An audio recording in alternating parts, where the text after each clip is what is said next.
saatnya bagi Engkau Tuhan untuk berbicara bagi kami pagi hari ini.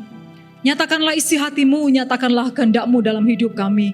Murnikanlah kami lewat firman-mu, sehingga hidup kami semakin memuliakan Engkau, semakin menyenangkan hati-Mu Tuhan. Hidup kami semakin menjadi berkat bagi banyak orang di sekitar kami Tuhan. Hidup kami semakin berdampak dan semuanya hanya untuk kemuliaan nama-Mu. Tuhan, berbicaralah pagi ini. Roh Kudus mampukan kami bukan hanya menjadi pendengar yang baik, tetapi kami melakukan firman-Mu dalam setiap hidup kami. Kami sambut firman-Mu pagi ini Tuhan. Dalam nama Yesus yang percaya sama-sama katakan, amin. Silakan duduk Bapak Ibu Saudara sekalian. Bersyukur kepada Tuhan untuk kesempatan yang indah pagi ini untuk ada kembali di GMS Timur, dan ini semua karena anugerah dan kemurahan Tuhan. Saya dikasih tema pemurnian saudara sekalian, dan ini tema yang kurang kece menurut saya. Bukan kurang kece, kurang menyenangkan menurut saya.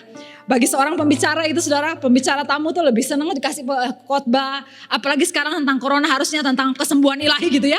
Lebih rasanya lebih enak, atau tentang pertolongan Tuhan, tentang bebas dari hutang misalnya gitu ya. Tetapi ini tentang pemurnian. Saya dikasih tema dan saya tahu gereja ini sedang melakukan sesuatu yang luar biasa sehingga setiap jemaat GMS dimurnikan bagi kemuliaan nama Tuhan. Amin. Bapak Ibu Saudara sekalian, kita buka kitab Ayub. Saya mencoba lihat flyernya GMS Timur dan saya mencoba mencari khotbah-khotbah mungkin sehingga tidak sama temanya, tetapi saya salah melihat karena jadwal saya seharusnya bukan di sini tetapi di GMS yang lain, tetapi ternyata ada pertukaran dan saudara sekalian, ya sudahlah, Tuhan berbicara dan pagi ini saya tahu kalau Tuhan yang menetapkan saya untuk menyampaikan bagian ini adalah kehendak Tuhan dan ada maksud Tuhan yang luar biasa untuk GMS Timur. Saudara, mari kita buka Ayub pasal yang pertama. Kita akan baca beberapa ayat. Ayub pasal yang pertama, ayat yang ke-6, ayat 7. Saya akan bacakan beberapa ayat saudara sekalian.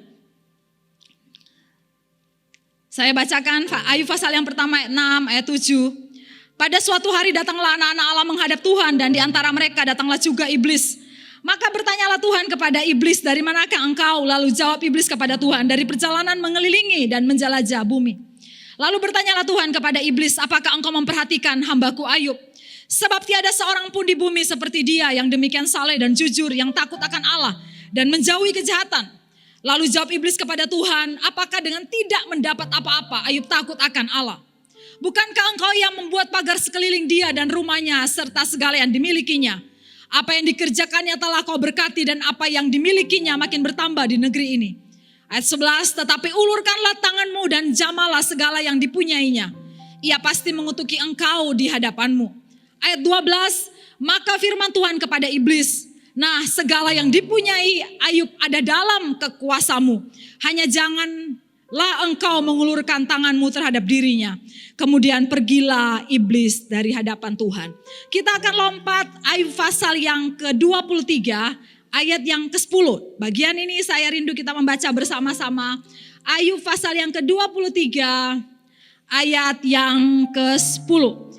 Yang sudah temukan bisa, yang belum temukan mungkin di depan ada. Yang sudah temukan mari kita membacanya bersama-sama dengan bersuara. 1, 2, 3. Karena ia tahu jalan hidupku, seandainya ia menguji aku akan timbul seperti emas. Dan saya akan baca ayat yang terakhir, Bapak Ibu Saudara sekalian, ayat pasal 42, ayat yang ke-5. Hanya dari kata orang saja aku mendengar tentang engkau, tetapi sekarang mataku sendiri memandang engkau. Yang percaya sama-sama katakan amin. Bapak Ibu Saudara sekalian, ketika kita membicarakan, mengkhotbahkan, membaca kitab Ayub, dan saudara sekalian di perjanjian lama menurut saya ada 2 orang atau 3 orang yang diizinkan Allah ada dalam penderitaan yang luar biasa. Tetapi menurut saya Ayublah yang paling menderita selain Yusuf atau Yeremia. Saudara-saudara sudah tahu semua tentang cerita Ayub. Bagaimana penderitaan yang diizinkan oleh Allah terjadi atas hidup Ayub dan keluarganya. Sehingga hari ini ketika kita membaca kitab ini, membicarakan kitab ini, kita akan simpulkan bersama-sama kitab ini berbicara tentang penderitaan yang diizinkan oleh Allah. Dan kemudian ketika kita membaca kitab Ayub dan kemudian kita ngomong bahwa Ayub ada dalam penderitaan yang diizinkan oleh pertanyaan yang muncul kemudian adalah, kenapa Allah mengizinkan Ayub ada di dalam penderitaan? Di mana keadilan Allah? Bukankah Ayub orang yang takut akan Allah, orang yang saleh, orang yang jujur, orang yang beribadah kepada Allah? Kenapa Allah mengizinkan Ayub ada di dalam penderitaan? Bapak Ibu Saudara sekalian, kemudian kita bertanya, apa Allah kekurangan pekerjaan sehingga Allah mengizinkan Ayub ada dalam penderitaan? Apakah Allah itu lagi kengangguran, keisengan sehingga Allah mengizinkan seorang yang begitu baik seperti Ayub? Saudara, sehingga hari ini kan orang-orang suka ngomong begini, jangan terlalu baik. Kalau kamu baik nanti cepat mati. Kalau orang jahat itu lama matinya. Orang baik itu cepat meninggal gitu ya saudara sekalian ya. Saudara, karena bagi orang kalau baik, orang kalau jujur, orang kalau takut akan Allah, janganlah kena masalah saudara sekalian.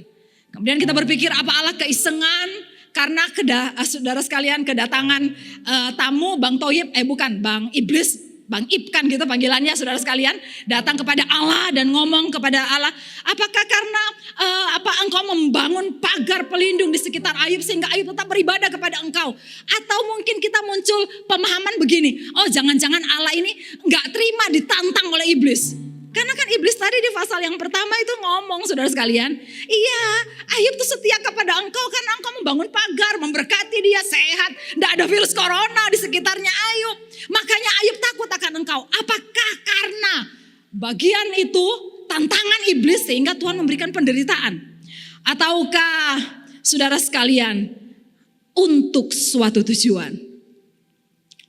Saudara, Ayub pasal yang ke-10. Kalau saudara baca Ayub pasal yang ke-10 saudara sekalian, saudara akan dapati di sana bukan cuma saudara yang bingung karena melihat orang yang baik seperti Ayub kok diizinkan Allah melewati penderitaan. Tetapi pasal yang ke-10 Lembaga Alkitab Indonesia memberikan tema di atasnya, apakah maksud Allah dengan penderitaan? Karena sepanjang pasal itu saudara sekalian ada pertanyaan-pertanyaan Ayub kepada Allah. Tanda tanya yang begitu besar yang keluar dalam pertanyaan Ayub, perbincangan Ayub. Saudara sekalian satu arah dengan Allah di sana. Ayub tanya, aku telah bosan hidup. Ya, ayat yang ketiga, apakah untungnya bagimu mengadakan penindasan, membuang hasil jeripaya? Apakah engkau mempunyai mata badani sehingga penglihatanmu dengan samakah penglihatanmu dengan penglihatan manusia? Dan seterusnya saudara sekalian, Ayub bertanya, Tuhan kenapa? Aku ini orang gak bersalah, tetapi engkau izinkan aku masuk dalam penderitaan. Saudara sekalian, tetapi pasal 23 ayat yang ke-10. Ketika Ayub dalam semua kebingungannya, Ayub berusaha menjawab untuk apakah tujuan Allah mengizinkan dia ada dalam penderitaan. Ayub ngomong, kalau Allah menguji aku akan muncul seperti emas.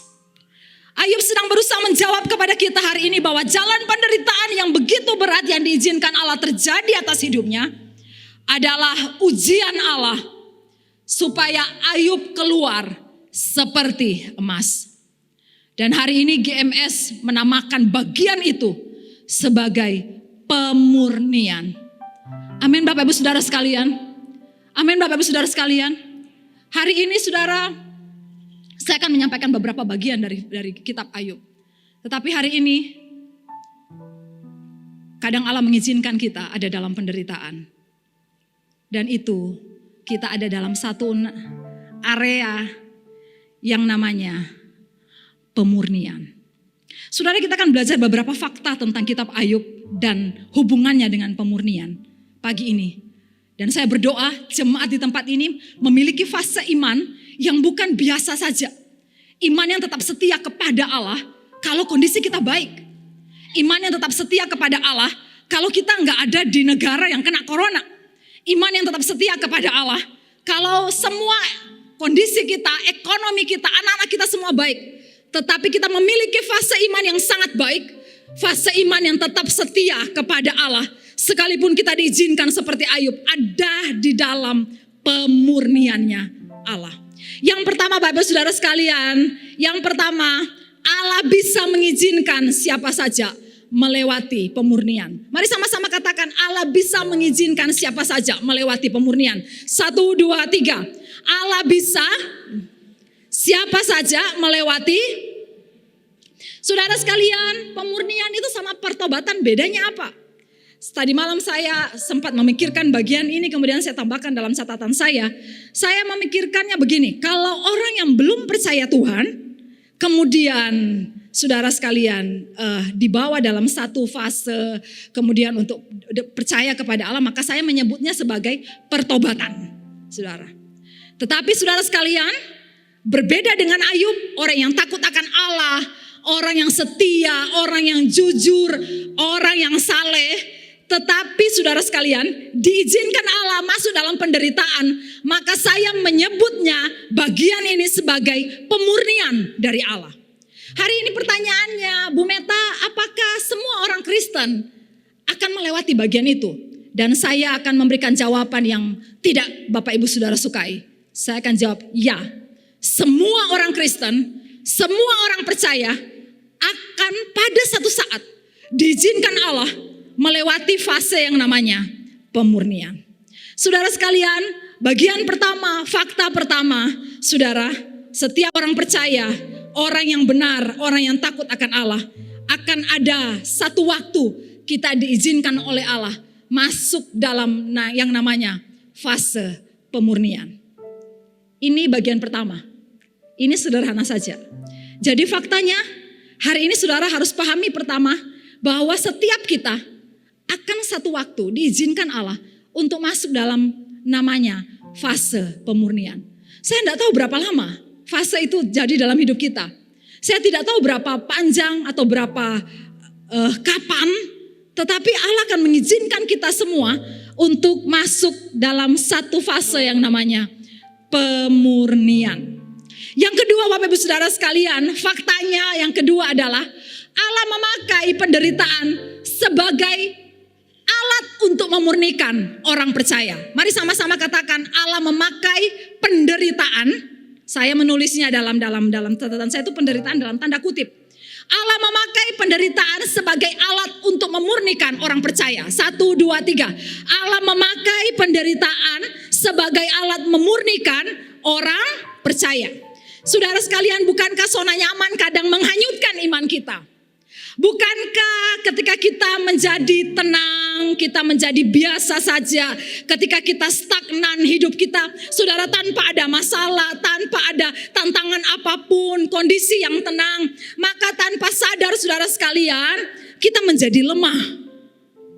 Saudara mulai tidak mengerti dengan khotbah saya, kalau tidak ngerti saya turun, saya pulang loh ini saudara sekalian. Saudara, kadang ketika kondisi kita nyaman semua, kita begitu terbuai. Kita nyaman.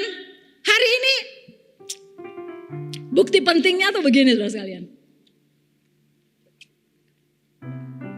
Bukti akuratnya hari ini adalah ketika sebelum virus corona merebak di dunia, dan hari ini ketika virus corona merebak di Indonesia juga, Jawa Timur katanya masih aman, tetapi kemarin Malang udah kena saudara sekalian. Minggu depan kami ada pelayanan di Malang, dan gereja Malang sudah mengirimkan peraturan bahwa tidak boleh salaman dan sebagainya, kecuali salam tempel, gitu ya saudara sekalian ya. Dan saudara sekalian, buktinya hari ini, ketika sebelum virus corona merebak dan setelah virus corona merebak, saya mau tanya, orang Kristen lebih sungguh-sungguh berdoa kapan?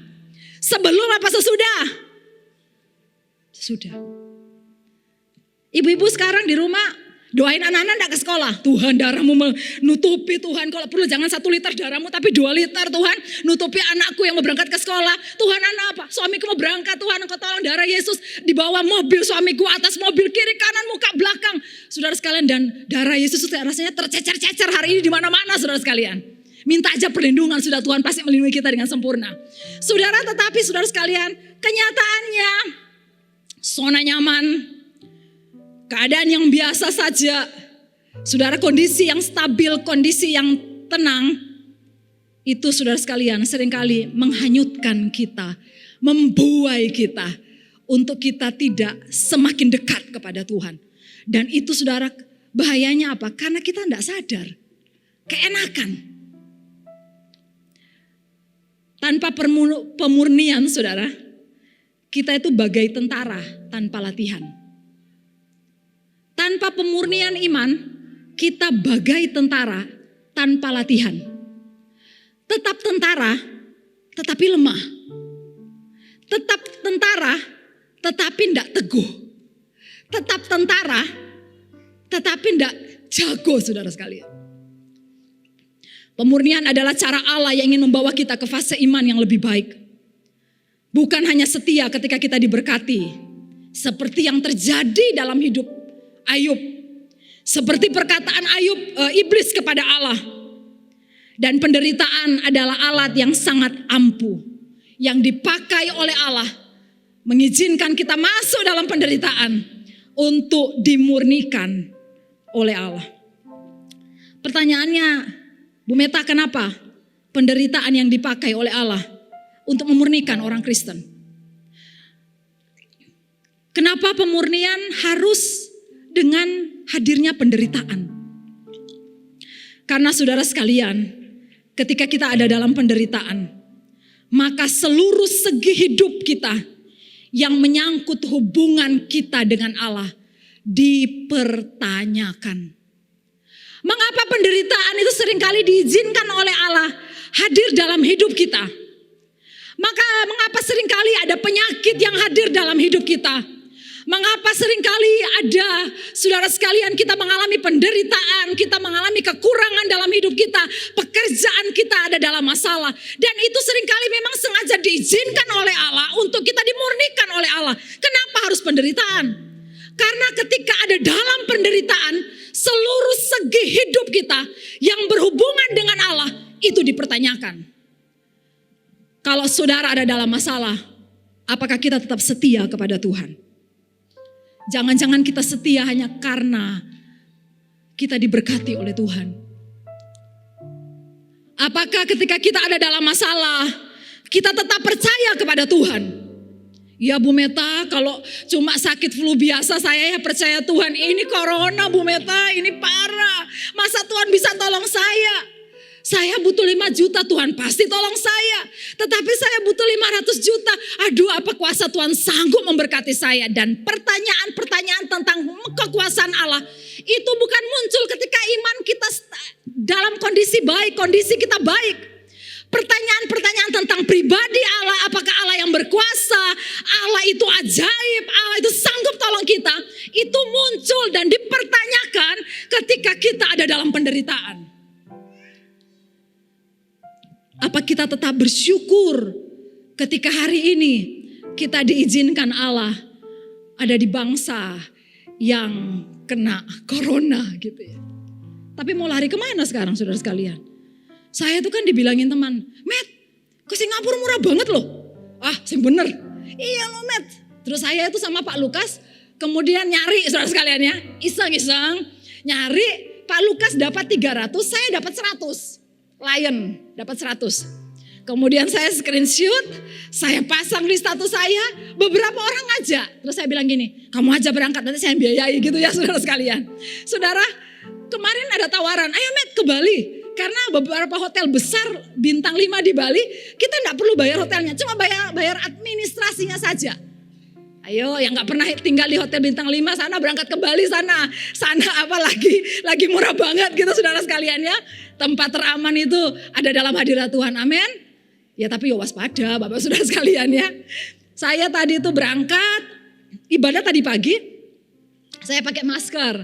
Karena saya tadi malam flu ya saudara sekalian. Bukan batuk, saya flu. Saya minum es kemarin. Saya sudah komitmen, saya tidak mau minum es. Dan di rumah saya tidak pernah minum es, selalu minum air hangat. Karena tenggorokan saya sangat-sangat bermasalah. Tapi kemarin begitu panas dan ketika saya keluar saya minum es. Dan akibatnya tadi malam saya kemudian flu.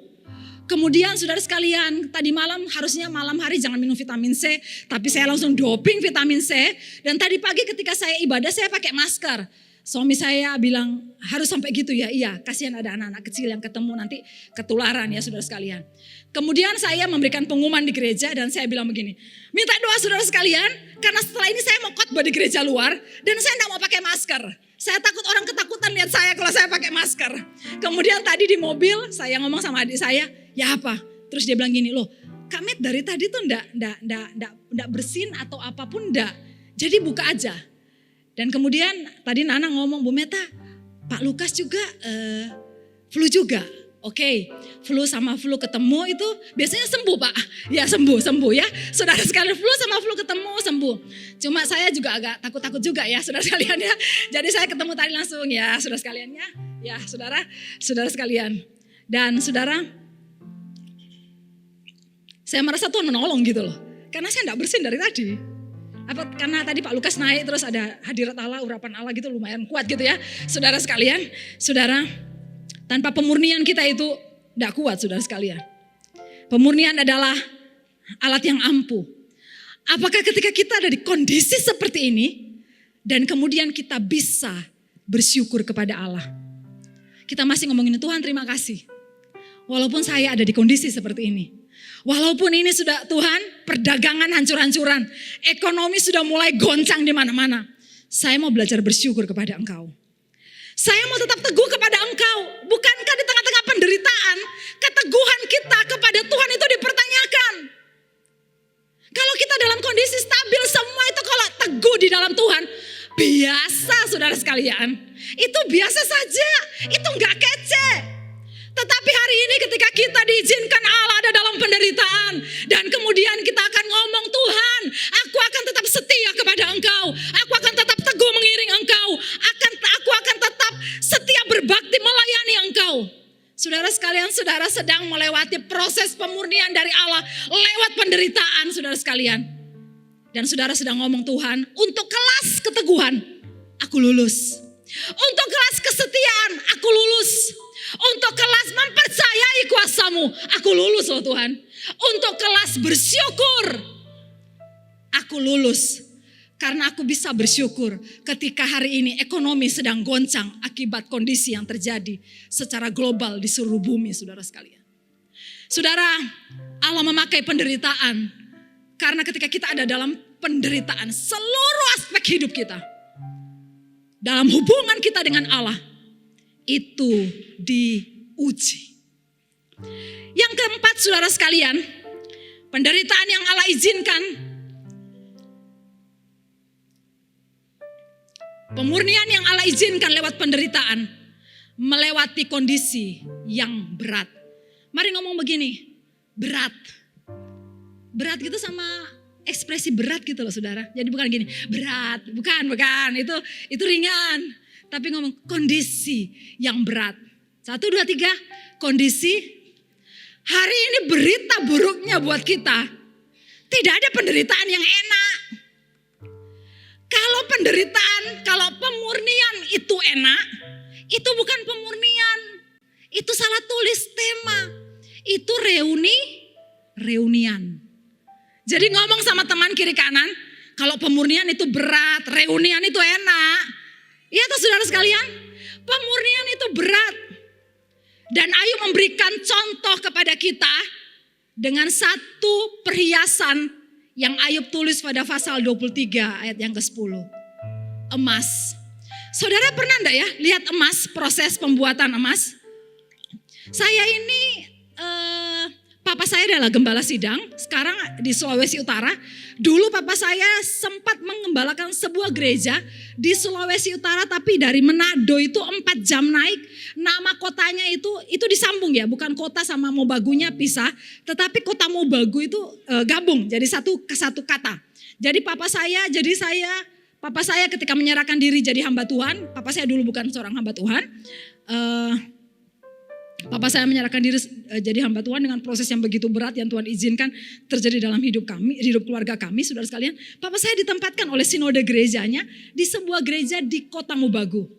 Nah dari kota Mobagu ada 1 jam keluar kota itu ada nama satu daerah, saudara sekalian, yang ada tambang emasnya. Ada tambang emas. Sehingga saudara sekalian, beberapa anggota jemaat gereja tempat papa saya menggembalakan sidang adalah penambang emas.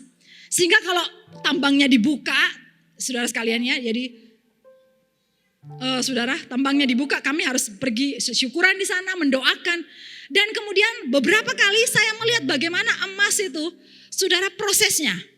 Jadi mulai ditambang, diambil, kemudian saudara saya nggak tahu ya lewat air raksa mungkin ya saudara. Kemudian sampai terpisah benar dan muncul emas. Kemudian saudara sekalian dibakar, kemudian dibentuk, dibakar dengan apa? Dengan derajat tertentu yang sangat panas saudara sekalian. Dan saudara, Ayub ngomong, kalau aku diuji, aku akan muncul seperti emas. Ayub melewati penderitaan yang berat dan panjang. Seperti emas yang dibentuk, seperti emas yang dibakar. Seperti bejana di tangan penjunan. Saudara pernah baca ketika Yeremia disuruh Allah melihat bagaimana seorang pekerjaan seorang tukang periuk. Dan di sana saudara sekalian ketika penjunan sedang memurnikan, membentuk. Saudara sekalian di sana ketika dilihat ini kurang bagus. Dihancurkan lagi, dibentuk lagi. Dan saya mau ngomong tidak ada penderitaan yang enak. Namanya aja juga penderitaan. Bukan reunian. Allah dalam proses pemurnian dengan sengaja menyentuh bagian-bagian penting yang kita cintai dalam hidup kita. Allah dengan sengaja dalam proses pemurnian hidup, pemurnian iman kita, Allah sengaja menghancurkan beberapa bagian yang kita cintai di hidup kita. Tidak heran anaknya diambil oleh Allah. Karena anak adalah bagian yang dicintai oleh ayah. Tidak heran kadang kita memasuki dalam satu fase di mana ekonomi kita dihancurkan oleh Allah.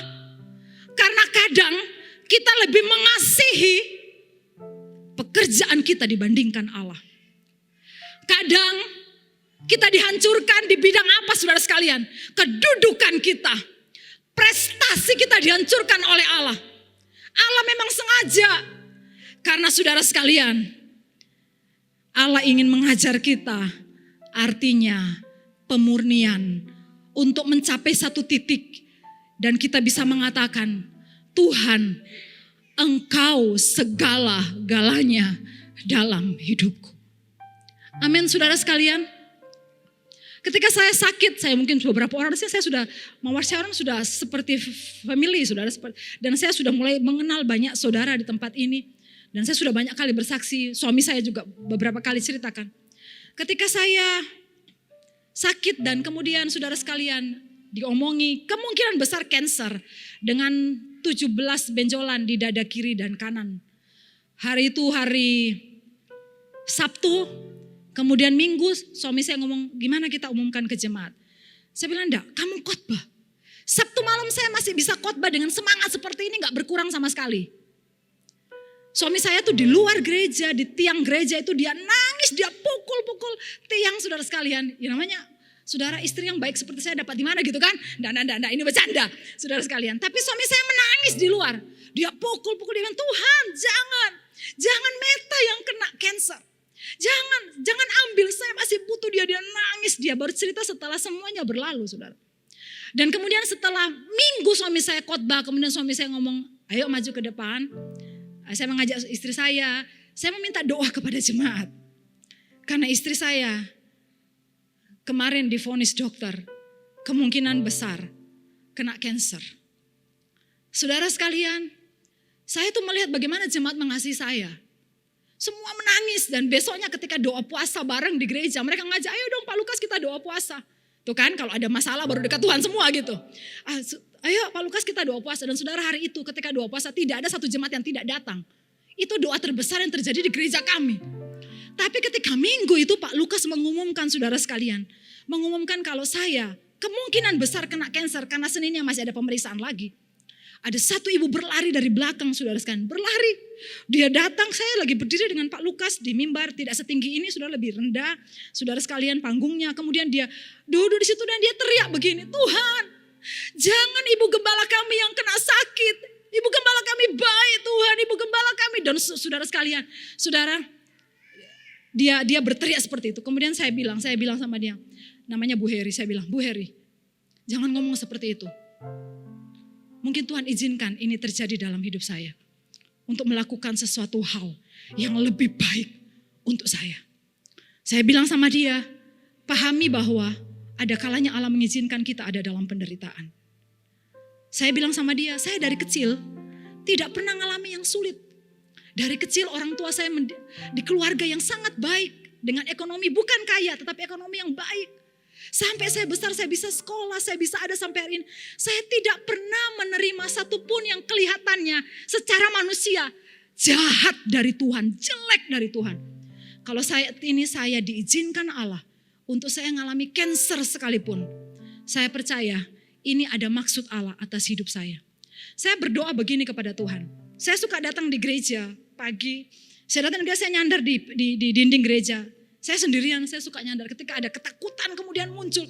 Saya bilang, nah kalau saudara lihat foto saya tadi yang khotbah di kaum wanita tuh foto saya 1 tahun saya pulih saudara sekalian. Dan itu foto kan kurus banget. Saya sudah pernah bilang jangan foto itu dong, sungkan saya. Habis kelihatan foto kurus muncul gemuk gitu saudara kan ya. Saudara sekalian kalau yang di flyer GMS Timur hari ini cocok lah sama-sama gemuk gitu ya. Tapi tadi tuh loh kurus banget aku ya gitu saudara, dengan berat itu cuma saya sempat 48 kilo sampai 52 kilo. Sekarang 64. Berkat Allah melimpah. Saudara sekalian, kemudian saya nyandar di dinding gereja, saudara. Saya nyandar di dinding gereja, saya nyandar dan saya nyanyikan satu lagu. Saya nyanyikan, aku berserah, I'll surrender all. Dan saya ngomong begini, Tuhan, kalaupun Tuhan izinkan saya ada dalam penderitaan, dan ini mungkin berat buat saya tahu ada tujuan Allah yang indah atas hidup saya. Penderitaan itu berat saudara sekalian. Dan itu sengaja, penderitaan itu kenapa menderita kita ketika kita ada dalam pemurnian. Karena Allah sengaja menghancurkan beberapa bagian yang kita kasihi dalam hidup saya. Untuk mengembalikan cinta kita hanya kepada Tuhan. Amin Bapak Ibu Saudara sekalian. Allah sengaja menghancurkan kesehatan kita untuk mengembalikan bahwa sesungguhnya kita harus mengasihi Allah lebih daripada tubuh kita. Allah sengaja menghancurkan keekonomi kita mungkin untuk mengembalikan pemahaman kita bahwa berkat itu asalnya dari Allah dan harusnya Allah yang kita puja lebih daripada pekerjaan dan ekonomi kita. Kenapa penderitaan itu berat? Karena Allah sengaja menghancurkan bagian-bagian penting yang kita kasihi di hidup kita. Bagian terakhir dari khotbah saya hari ini. Pemurnian hasilnya indah. Mari sama-sama katakan, pemurnian hasilnya indah. 3, 4. Pemurnian. Saudara sekalian, hasil dari pemurnian pasti indah. Hasil dari pemurnian pasti baik. Hasil dari pemurnian pasti betul-betul dimurnikan dan itu saudara pasti memuliakan Allah. Ayub sendiri mengakui bahwa penderitaannya sebagai bentuk ujian untuk keluar seperti emas. Amin. Mari sama-sama katakan, pemurnian menghasilkan emas. 1, 2, 3. Pemurnian menghasilkan emas. Kalau hari ini saudara ada dalam penderitaan dan itu mungkin diizinkan Allah, saudara percayalah, saudara lepas dari pemurnian ini dan hasilnya saudara akan timbul seperti emas. Pemahaman Ayub diubahkan. Saudara perhatikan beberapa hal yang saya sampaikan dengan sederhana. Apa yang diubahkan? Apa hasil yang indah dari hidup Ayub? Pemahaman Ayub tentang Allah itu diubahkan. Kalau saudara baca bagaimana percakapan dia dengan Allah, bagaimana dia berdialog dengan Allah, dengan teman-temannya, dan kemudian saudara sekalian, pemahamannya tentang Allah itu berubah. Saudara Ayub mengerti apa artinya pengampunan. Selama ini mungkin gak ada orang yang jahat sama dia karena dia orang kaya, orang baik. Tetapi ketika teman-temannya seperti itu, pasal 42 ngomong, Ayub mengampuni teman-temannya. Pasal 42 ayat 5 saudara sekalian, memiliki pengalaman pribadi dengan Allah yang maknanya lebih dalam lagi. Ini hasil pemurnian yang luar biasa. Saudara tahu enggak, ada banyak orang Kristen yang ngomong intim dengan Tuhan. Beberapa orang mengundang saya berkhotbah ngomong gini, Bu Meta, judulnya Intimate with God. Oke. Tapi saudara sekalian, intim dengan Allah itu maknanya akan semakin dalam dan semakin dalam ketika saya dan saudara satu waktu diizinkan Allah ada dalam pemurnian yang namanya penderitaan. Dan kemudian dalam kondisi yang berat seperti itu, saudara secara pribadi berjumpa dengan Allah. Dan saudara, kita akan menemukan Allah dalam proses pemurnian itu. Dan itu maknanya luar biasa. Saudara, hari ini saudara sekalian, dulu saya bisa ngomong begini, Tuhan itu sanggup menyembuhkan. Kalau ada orang sakit kanker, saya ngomong gini, udah Tuhan itu sanggup menyembuhkan. Tetap kuat di dalam Tuhan. Saudara tahu bedanya sekarang? Ketika saya periksa ke rumah sakit onkologi dan saya ketemu dengan banyak orang yang kanker, saya akan bisa ngomong kepada dia. Berbeda dengan ketika saya belum mengalami sakit itu. Karena Allah membawa saya dalam satu pengalaman pribadi yang semakin dalam. Saudara sekalian, apalagi Allah memulihkan kondisi Ayub lebih dibandingkan kondisi awalnya. Kenapa hasilnya pasti indah? Karena yang mengizinkan kita masuk dalam pemurnian Allah sendiri. Saudara tahu enggak? Kalau Allah izinkan kita masuk dalam proses pemurnian, Dia tidak pernah akan membiarkan kita sampai tergeletak. Amin. Dalam proses penderitaan yang Allah izinkan, dalam proses sakit yang Allah izinkan, semua ketika diizinkan Allah hadir di dalamnya. Allah tetap bersama dengan kita dan memastikan kita akan melewati proses pemurnian, berkemenangan bersama dengan Tuhan. Yang percaya katakan amin. Saudara, kalau saudara baca dalam kitab Ayub, dia seringkali berdialog dengan Allah. Allah tidak tinggalkan Ayub. Kalau saudara baca bagaimana Ayub dalam 42 pasal itu, saudara akan temukan bahwa tidak sedikit pun Tuhan meninggalkan Ayub. Hari ini saudara sekalian, kalau saudara diizinkan Allah masuk dalam proses pemurnian, karena Allah ingin membawa kita kepada fase iman yang lebih baik lagi.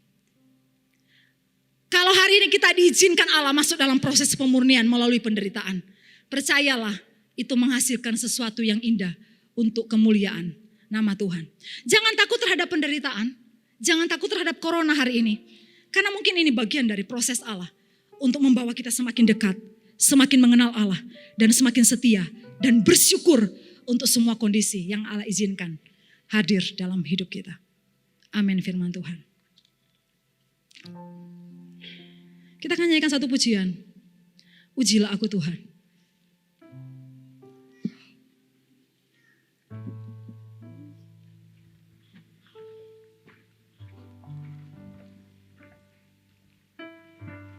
Ujilah aku Tuhan, cobalah aku Tuhan, selidiki hatiku dan batinku, mataku tertuju padamu.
Aku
Mari semua taruh tangan di atas dada kita.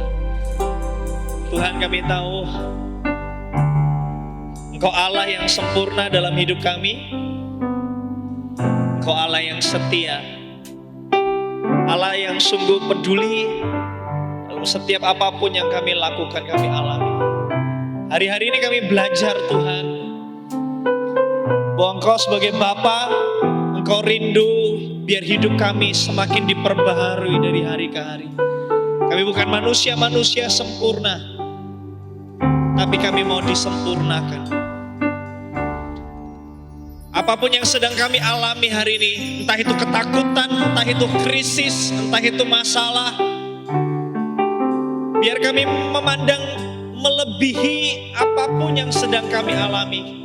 Kami memandang Allah yang sempurna, Allah yang menciptakan segala sesuatunya. Dan kami tahu yang Tuhan ciptakan itu segala sesuatunya baik adanya. Baik adanya. Mungkin kami belum mengerti hari ini. Mungkin kami tidak mampu memahami dengan pikiran manusia kami. Tapi kami mempercayai Tuhan. Tuhan tidak pernah meninggalkan kami. Immanuel, Allah beserta dengan kami. Terima kasih Tuhan. Terima kasih. Uji kami. Perbaharui hati kami. Biar kami semakin sempurna serupa seperti Kristus.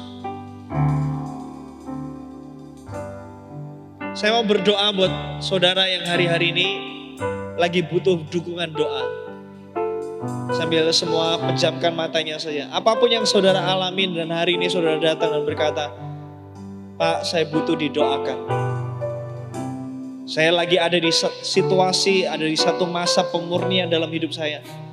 Tolong doakan saya. Kalau Anda saja, saudara bisa maju ke depan sini sambil singer song leader nyanyikan lagu buat kita. Kita sembah Tuhan. Haleluya. Ujilah aku. Thank you Jesus. Shikararararana maya Cobalah aku Tuhan. Gak usah takut, gak usah malu saudara. Kalau saudara butuh dukungan doa, just come. Biarkan saudara seiman datang dan berdoa buat saudara. Sambil semua menyembah Tuhan. Ujilah aku. Aku cinta Thank you Jesus. padamu Tuhan. Yes. Aku rindu hadirat-Mu Tuhan. Aku ingin selalu dekat padamu, menikmati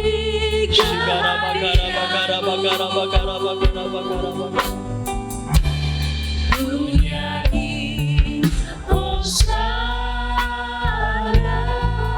Mari sembah Dia. Bagi Rajaku yang duduk di tahta, aku muliakan dan ku agungkan. Kau layak disembah. Angkat tangan kita tinggi-tinggi di hadapan Tuhan. Kami nyanyi Hosana. Kami declare Bagi Rajaku Allah yang duduk di atas segalanya. Yes. aku muliakan dan ku agungkan. Kau layak disembah. Nyanyi Hosana. Bagi Rajaku yang duduk di tahta, aku muliakan dan ku agungkan. Kau layak disembah.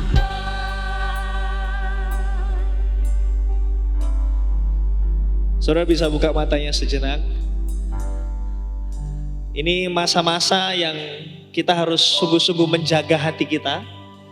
Satu-satunya cara untuk menjaga hati kita Satu ini, memuji dan menyembah Tuhan. Kalau saudara hari-hari ini sudah kehilangan habit, sudah kehilangan kebiasaan untuk menyembah dan memuji Tuhan, ini waktu-waktunya hari-hari ini, ayo, dimanapun kita berada, sembah Tuhan, puji Tuhan. Amin. Daripada kita menyaksikan video atau tayangan berita yang aneh-aneh, sembah dan puji Tuhan. Amin. Kalau mulut kita ini memuji Tuhan, menyembah Tuhan, hati kita itu akan naik. Dan kita itu akan mendapatkan damai sejahtera. Tahukah saudara bahwa damai sejahtera Tuhan itu akan lahir bukan di hati semua orang Kristen, tetapi di hati semua orang yang percaya kepada Tuhan. Amin. Dan saya berdoa sungguh-sungguh di musim-musim ini kita adalah kumpulan orang-orang yang percaya. Sembah Tuhan, tinggikan Tuhan seperti yang belum pernah kita lakukan sebelumnya. Biarkan Dia menerima pujian tertinggi dari hidup kita. Kita mengakui Dia sebagai Allah kita. Kita mengakui Dia sebagai Raja hidup kita. Kita mengakui Dia sebagai Sang Pemegang kehidupan kita. Kita aman di tangan Tuhan. Amin. Mau memuji Tuhan hari ini? Amin. Mari kita angkat tangan kita tinggi-tinggi. Kita arahkan hati kita ke surga. Kita berkata, ku nyanyi Hosana. Haleluya. Rabakana, rabakana, yes. Engkau Raja yang duduk di atas tahta. Yes. Let your will be done. Kerajaanmu datang. Shikarabakaria, rabakana, rabakaria, haleluya.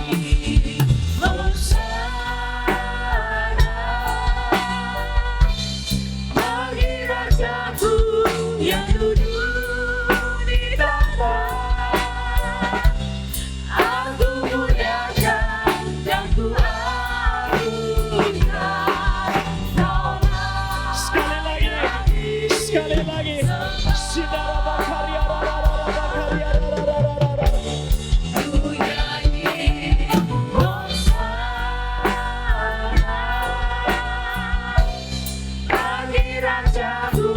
yang duduk di tahta, aku muliakan dan ku agungkan, Allah yang disembah.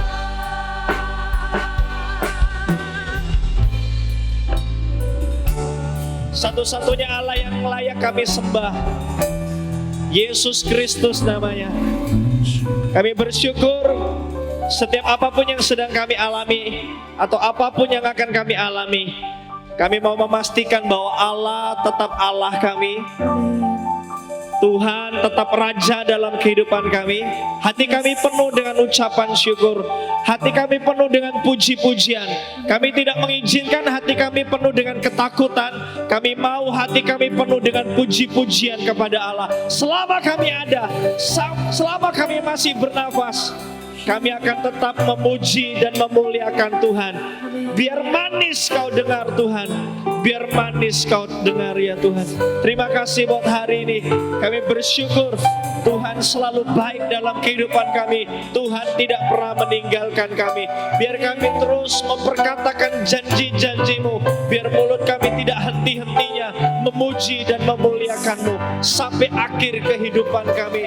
Biar Yesus tetap jadi Raja dalam kehidupan kami. Terima kasih Tuhan. Terima kasih Tuhan. Mari angkat kedua tangan kita dan terimalah berkat dari Allah Bapa, cinta kasih dari Yesus Kristus, persekutuan dengan Roh Kudus yang membuat hidup kita terus ada di dalam perlindungan Tuhan mulai dari hari ini sampai selama-lamanya. Dan semua yang diberkati berkata amin, amin, amin, amin, amin.